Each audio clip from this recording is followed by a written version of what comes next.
Hello, everybody, and welcome to another Q&A edition of Optimal Relationships Daily, episode 1049. I'm your host and narrator, Greg Audino, and today I'll be looking at a question that really means a lot to me. Our asker today is a mindful father-to-be who really wants to approach the parenting of his future son delicately. You love to see questions like this and the shift we're taking towards creating more openness with young boys and their emotions. It can be hard to walk this line, though, so today, let's see if we can help the asker to do just that. Let's hear his question now and start optimizing your life. Hello, Greg. I am getting ready to welcome my first child into the world. My wife and I are expecting a boy next month. I remember hearing you mentioning how sad it is that most boys are raised improperly a lot of the times with aggression and hostility.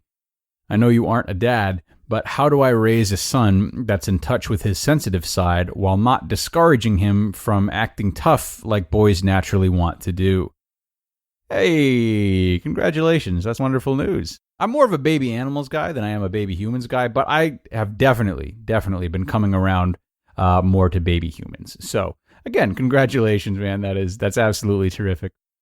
I guess answering this question might make me the godfather of sorts. I don't know.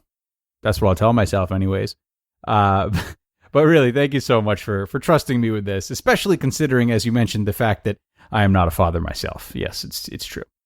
So, I'm not sure of the platform on which I mentioned the travesty of how many boys are raised. I want to say it was on Optimal Relationships Daily, maybe, but I don't remember. Let me just catch everyone up a little bit on that, though.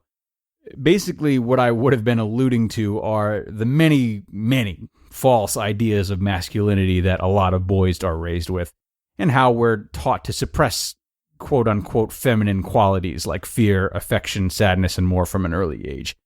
It's so drastic that it's honestly, it's hard to tell at this point which traits are inherently masculine and which are learned. So studies show that this sort of grit or toughness, which really wouldn't even be an accurate way of describing it, that many fathers instill into their sons is directly correlated to the fact that men are vastly more suicidal than women, vastly more apt to committing crimes than women, etc.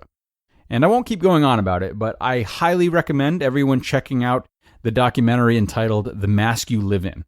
It's all about this stuff, and it's easily the best documentary I've ever watched. I think it's still on Netflix. If not, you can find it somewhere else. So anyway, that's called The Mask You Live In, and that's the gist of what I would have meant. And though I like to be pretty open-minded about things, I'm pretty sure anyone who argues with any of that is completely wrong. But who am I to say? If you're raising a boy and you are mindful enough to want to avoid this, which you are and which is so great to hear, I think you first need to calm yourself down a little bit, just by remembering how incredibly pliable children are, certainly when they're babies. So try to think of your son as a person before you think of him as a boy, if that makes sense. Now, because of the type of conditioning I just mentioned, and the same goes for girls, it's really easy to forget that we all possess the same qualities. Biologically, each person will be more inclined to act in certain ways based on their sex and their unique genetics, but those qualities will only be able to breathe if they're given an environment to do so, okay? So if you're a parent and you have your own ideas as to how you want your child to turn out, as all parents do to some extent, the environment you create for them is going to be a much stronger determining factor in how they turn out than anything else. It's not like these common bad attributes of boys are just going to muscle their way in no matter what. Now, sure, your son will be exposed to all of these things as he ages, but the tools you give him are going to have the biggest say in how he responds to those things, okay? It's on you, Dad. It's on you to model the behavior that you want your son to fall into. Now, though he might not understand the way that you balance your typically masculine qualities with your typically feminine qualities, he will subconsciously recognize trends and mimic them when he's put into similar situations, especially if you're the male figure in his life that he looks up to most. Now, we should talk about those typically masculine qualities, though, because again, we don't want to ignore genetics completely. Now, regardless of how he or any man chooses to act on them, men will inevitably come to realize that their roles in society are summed up by what are called the 3 Ps. That's procreator, protector, and provider, the 3 Ps. So men are naturally inclined to mate and reproduce, defend their mate and child, or others who are more physically vulnerable, and to provide for their mate and child. Now, way back when, that meant hunting and gathering resources. Nowadays, it pretty much means making money and then calling it a day. The 3 Ps will be a very big part of what your son relies on to shape his identity as a man, and you can honor this part of what boys naturally want to do, as you put it. Boys wanting to act tough or assume the alpha position, it makes perfect sense, as being an alpha will better prepare them to fill the 3 Ps. So model the 3 Ps for your son in a way that both honors them and shows the other side of them. As he ages and takes more and more influence from his friends, you simply adapt along with his development. Okay, so let's look at that. When he's a kid, being a good model for the procreator aspect of masculinity means treating your wife with love and respect and doing the same for other important women in your son's life. Maybe any of his aunts, or if you give him a sister along the way. When he's older and he's been infiltrated by idiot friends who treat women as objects, don't belittle him. You know what he's going through, right? So support him and help him question any of these, any iffy behaviors that he displays in this time.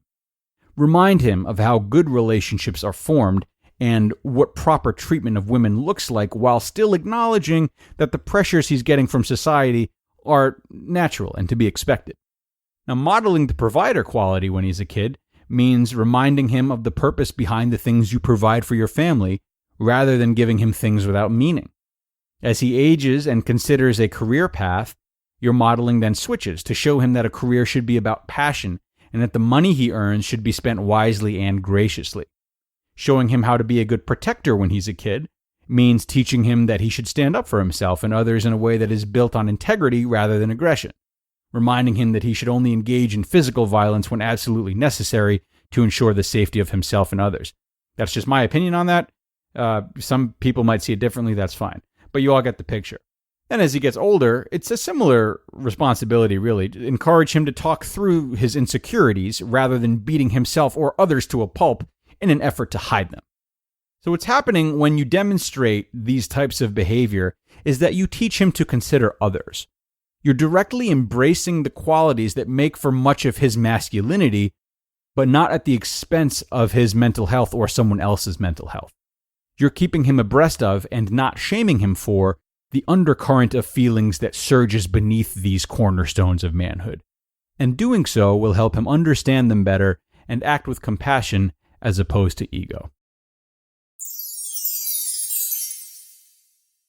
And friends, if you're carrying a credit balance month after month, you know it can feel like you're in a never-ending cycle of debt.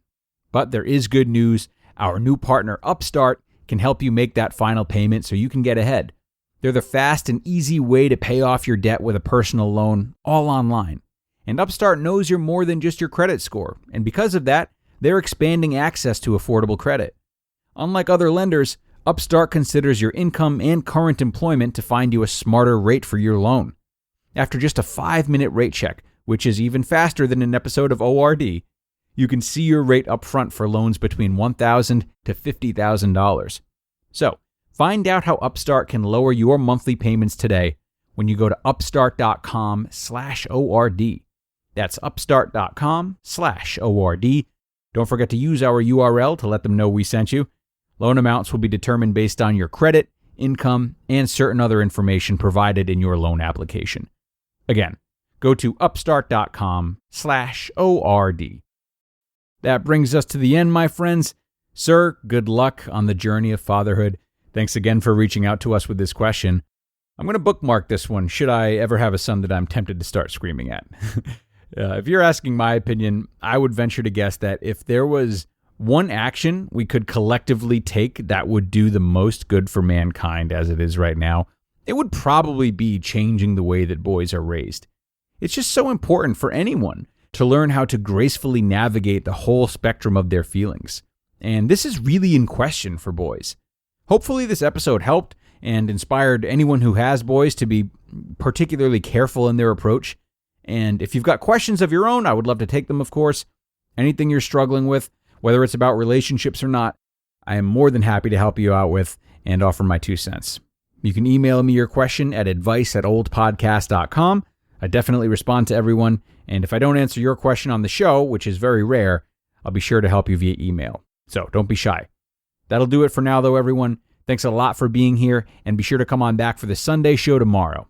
That's where your optimal life awaits.